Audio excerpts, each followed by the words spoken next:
Do you have a small business and would like to sponsor Navigate Denied? Make sure to send us an email at navigatedeniedpodcast@gmail.com and we'll get back to you. We have different tiers starting at $50. It's either product placement or you can have your featured logo in the episode. So make sure to send us an email at navigatedeniedpodcast@gmail.com. Hello, hello, hello, everybody. It's Annika LaQuette here, the host and creator of Never Gave Denied podcast. Y'all, I have someone on with me today. I have Katie K. Hey, Hello. how are you? I'm good. How are you doing today? I'm doing good. So, for the people who do not know about you, tell us a little bit about yourself. So, my name is Katie. I am a modern day jack of all trades, I would say. I am a 14-year photographer. I am a media personality. I am an advocate for both sarcoma awareness and borderline personality disorder. And I'm a person. I just love life. I am living it, and I'm just trying to do what I can while I'm still here. Right. I agree with that. Thank you so much for coming on the show one more time. Thank Y'all, you. Me. you welcome. Y'all, she has a lot going on. Y'all need to get into it, but we're going to get into it today. And y'all need to go follow her. She's doing a lot, okay? So, found in Ivy Productions. I saw that very, very good production company. What was the personal mission or gap in the industry that you feel like that need to be more talked about when it comes to the media industry? So when I started Ivy Productions, it was a very interesting point in my life. This was in the middle of my grad school career, and I was already managing independent artists, and these were the independent artists that normally didn't get looked at because they didn't fit the mold.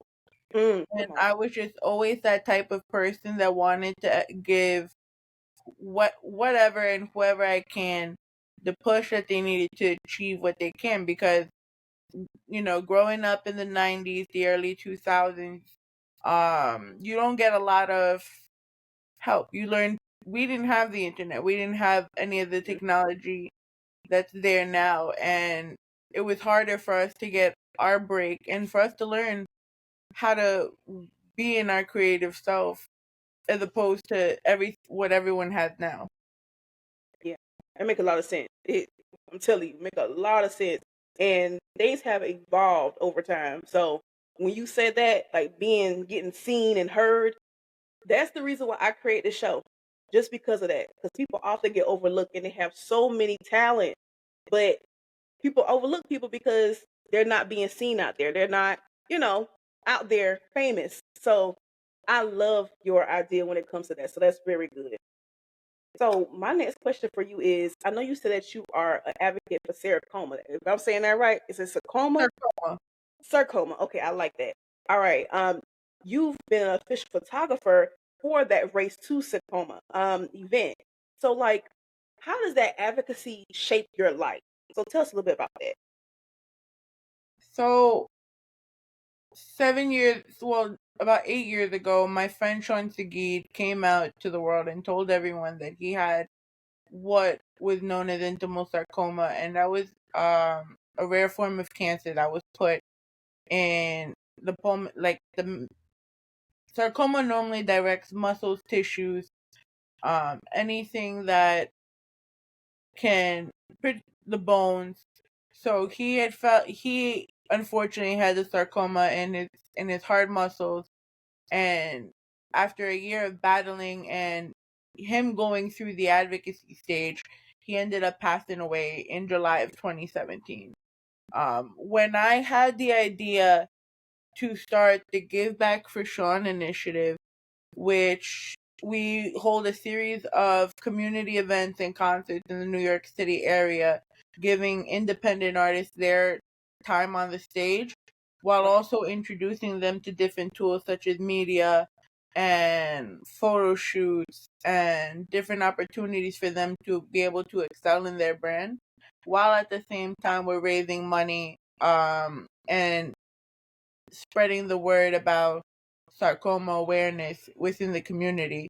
Sarcoma accounts for about 7% of the population, but 15% of juvenile cancers. Mm. So after working at least, I want to say 5 years into it, and we raised about $5,000 over the last 8 years. Good. I ended up working with the Sarcoma Foundation of America. Shout out to Daryl. He was the main point during the time I've been working there. He was able to get me set up to work in New Jersey and Philadelphia shooting the races. Good. And it was such an amazing experience. I actually met somebody at the Philadelphia race. Her name is Kelly. She actually lost her battle with sarcoma about a month ago. Mm. She had fought it for 9 years, and she was one of those that, like, she was the reason why we kept advocating and kept pushing for more awareness for the sarcoma disease, because while they're the handful that have made it and have had breakthroughs, there's still such a great majority of people who have lost their lives to this disease, and also to the effect that it makes on their families. It's so heartbreaking. So when you see these people at these races, with their signs, and you hear the speakers, it just made us want to keep going for this. That's good. And first and foremost, I'm sorry for your loss with Shawn, and also the recent loss that you just had. So Navigator and I, we want to say condolences to you and your friends as well. So Thank you so much. yes, you're welcome. So I saw a little bit more about you, about because we're going to talk about the Give Back to Shawn event, but I saw a little bit more about you about the Raw Zone. So I like that. Okay, so I did some research and it has said that you have reached over 150 countries. I love. How do you make like storytelling and interview style like your personality? Tell me about that. So I started Welcome to the Raw Zone back in. It was originally called Monday Night Raw because I wanted, me and my friends we're still obsessed with wrestling, but we wanted to play off Monday Night Raw, and we didn't want to get sued by Vince McMahon. Right. And it turned out from being a late night talk show of people talking crap about music. Am I allowed to curse? I'm so sorry. No, you go ahead. Do you? Yeah. Okay, so we started talking stupid crap. Like, we had our own version of Donkey of the Day, real ignorant type crap. But as time progressed and people changed, it ended up just being me after a while. Right. And during the pandemic, I was learning a lot about myself, more, especially on a mental standpoint. Mhm. So while we were still bringing Welcome to the Raw Zone, we still had some co-hosts at the time, that were on and off. But when it was completely me, I would say after 2021, because I had just gotten my nephew with me. My brother had unfortunately passed away, and then he was just saying, like, we were talking because this was getting to know him time, Right. and he's like, imagine getting to know people like that on a deeper level, kind of just the way me and him were talking. Right. Because it's always more than just what they had going on, Mhm. and at that point we already had interviewed Amadeus Platinum Boy, music producer. We had interviewed just Mickey Fax, stuff like Chris Rivers, and just to hear what they went through. And I was like, okay. And then more things were just hitting on the surface. So I was like, I took more into the mental health standpoint, because if it wasn't for the mindset of what we went through, we wouldn't be the person we are now. So as opposed to sensationalized journalism that's always nitpicking on, hey, for an example, back in the day, I had as a photographer, I did coverage for an interview, at a local radio station that had DJ sales. And the interviewer went and asked, well, how come you didn't sign Cardi B? You're right. You know, being that at that point in time it was such a redundant question, he looked annoyed. So I always prided myself to never make the interview based on clickbait material, but as opposed to your journey and how you got here, because 99% of the time you're going to get something more from learning about that person's past than you are trying to just find the answers to whatever you're looking for now. Right. I agree. Like, keep asking the same questions that everybody else asks. Like, get to know the actual person. What makes them them? So I agree. I agree on that. That makes a lot of sense. So the next question I have for you is: you open up your own podcast and photo studio in 2023. Okay, and I love that because we could talk about that later, me and you. Um, but how has your entrepreneurship taught you about leadership, creativity, and resilience? Oh, Jesus Christ. Yeah, think about that. Let it resonate. Um, so when I opened the podcast studio, I feel like, and I always say it, I feel like I wish I waited a little while longer. Not that I don't love my studio, because now I'm starting to make it mine now. Right. But when I opened it based off the fact people said they were gonna rent the actual space, Mhm. and it ended up not being that. You know, so when you base it off of what the needs are, and then you kind of surround yourself around the wrong people. So I think that taught me more to become more hungrier to find more clientele.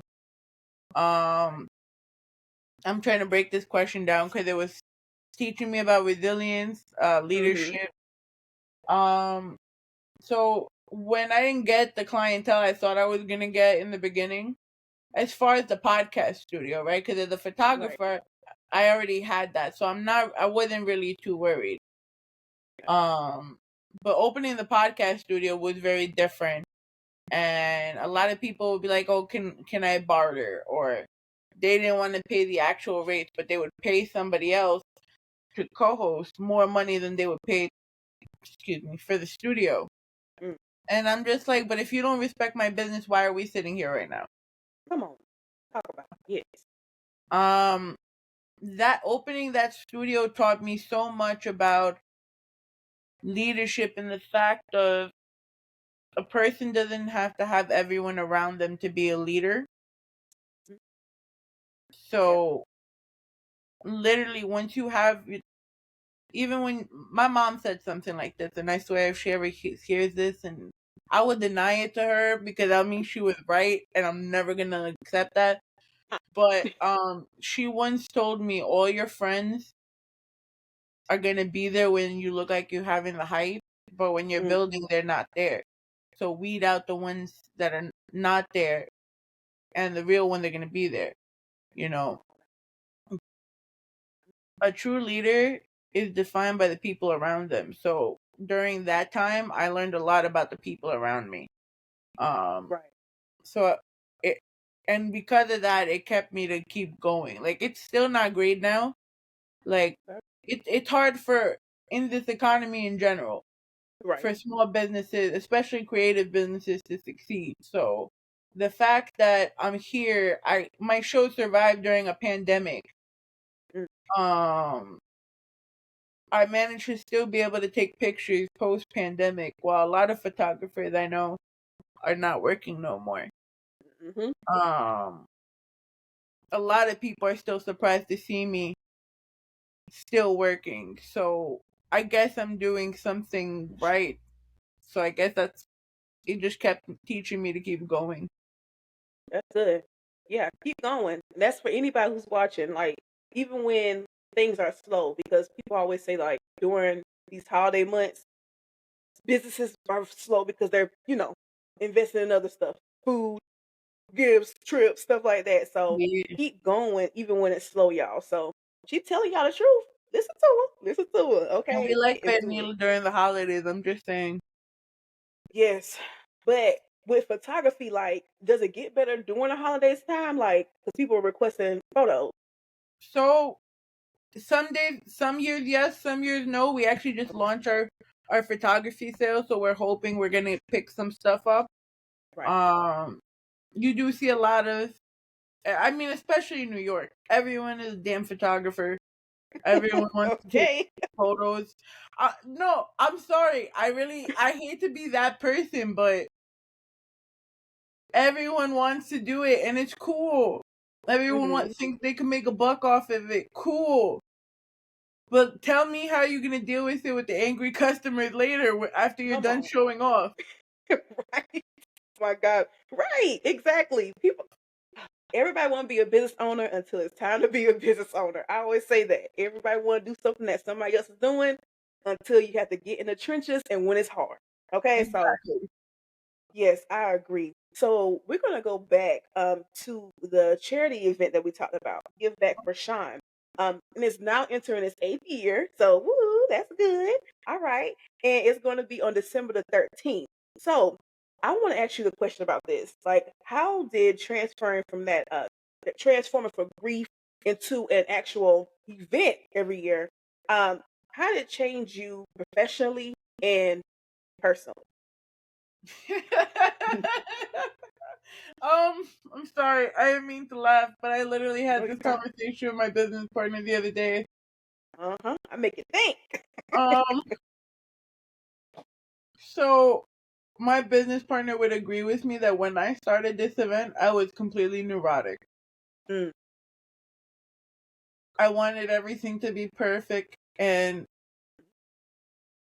I had to learn after 8 years and the amount of things that I've seen planning this event mhm. that there's no such thing as perfect. Yes.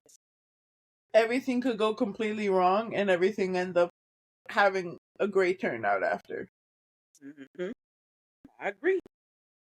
Yeah, that's how it is. Um, so on the personal note, it calmed me down because I stopped stressing over the minuscule um ifs and buts of every aspect of the event. As a professional, it definitely put me on a more streamlined way of thinking. Hmm.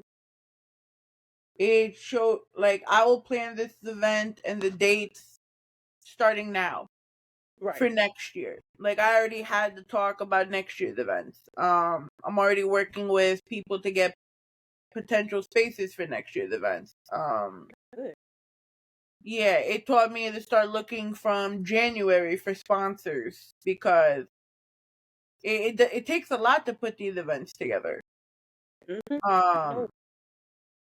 you know, it's which media do I want to talk to?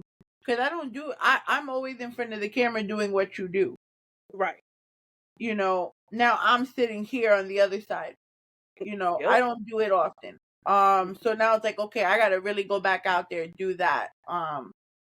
On a professional level, it makes me more of the face again, as opposed to being the other person, running the cameras and everything else. Okay. Yeah, I agree. Like, especially when it comes to being in front of the camera all the time, and then you have to be on the other side. It feels Oh weird. yeah. It feels so weird. People don't talk about that, but it feels weird. I was interviewed from by another podcaster, and I'm like, wait a minute, I'm on the other side. This feels kind of So I understand exactly where you're coming from. I will give you 5 seconds to send an email to navigateandipodcast@gmail.com in order to be a sponsor. One, two, three, four, five. Boom. Um, so speaking of the Give Back event, what impact do you think like people will receive from this 8th year? What type of impact? Honestly, the goal every year, other than to raise funds for the Sarcoma Foundation and to get toys for the Mount Sinai Kravis Children's Foundation, and hospital, sorry. Our goal is just to make people aware. If I can have one person come out of this understanding of how important sarcoma is, then I technically did my job. Um, that's what I want every time, especially when we do all of these community events. That's it. So my next question is going to be, like looking back to when you was younger, what would you tell yourself back then about what you were doing? I thought when I was a kid I was going to be a teacher. Oh Lord, I thought I was Um, gonna be a veterinarian, so nope. I thought I was going to be a teacher like all the other females in my family and kind of follow that life that I was raised to have. So, I kind of still would tell that 10-year-old or that 7-year-old or 5-year-old me, just don't limit myself. You know, there's things outside of your reach that you don't know you're capable of getting. Yeah, I love that because I feel that in my spirit. I feel that, so I understand that. And the next question is going to be, other than a community event that's going on December 3rd, December, yeah, I said it right, December Yeah. 13th. Do you have like any upcoming events or projects you're working on? So right now, on the musical side, I'm working with T Roy from the Bay Area. He's putting out some new music. We have a couple of singles that are out. One of them that's gonna come out, it has 50 Cent. One of them has Method and Redman. Currently we just finished launch event for BPD Beautiful's creator Sarah Rose, where we talked about Sadie's favorite. It's a nonfiction book that hits borderline personality disorder and other psychological stereotypes. So right now we're just promoting that. So that could be found at bpdbeautiful.com/Shady's favorite. Let's see. And then honestly, just trying to get the last month of Welcome to the Raw Zone wrapped up, because I want to take a break for a couple of months. I'm also the program director of the Evening Rush Network Radio, so we're just going to be working on the holiday mixes for the next 3 holidays because everything wants to be back to back to back. But Right. hopefully just relaxing. Usually this is a downtime for us after the Giveback. Because then once January 1st starts, we're just back on the same bully every day. Right. I understand that. So last but not least, give yourself a huge shout out. Tell where people can follow you, shop with you, and everything. Oh, man. Well, first of all, thank you so much for having me. This is the first interview I've done in 3 years. What? Okay. Come on Yeah, now. I've really been avoiding this. But when you posted up, I was like, you know what? Why not? Plus, I got to get Sarah on your show anyway. So, like, one of us Please. got to try it out first. So, I'm here. Yes. Happy Um, you're here. But you can follow me everywhere. If you want to follow Welcome to the Raw Zone, www.rawzonenyc.com, kdkphotography.com, at rawzonenyc, and you can follow me at iamivy.xo_. We will be at the Giveback for Shawn. And then December 4th, my partner, if anyone is in the Brooklyn area, will be performing at BK Nest with opening up for Kyle Bessel. So, Jess, if you have any questions, hit me up in the DM. All right. And once again, I want to thank you so, so much for coming on Never Gave an Eye podcast. Thank you so much, love. You're welcome. And remember, yes, life was delayed, but it never gave an eye. I'm your host, Annika Laquette, and you just listened to Never Gave an Eye podcast with KDK. Bye, y'all. Bye. Wait, where are you going? I know you're not going to deny us a subscription. Click here to subscribe and click here to watch more because we love to see you. So keep coming back, right? Period.